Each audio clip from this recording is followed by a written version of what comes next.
Hey everyone, in this video tutorial I'm going to show you how to make an infographic on Canva.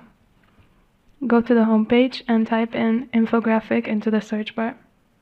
You can choose the style of it to match whatever project you're working on. I'm going to choose colorful. Now you can just scroll through these templates here.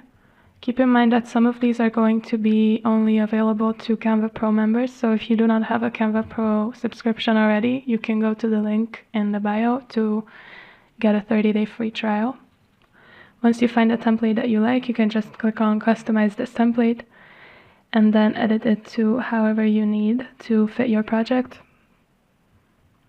You can edit every aspect of these infographics, including the backdrop, the design.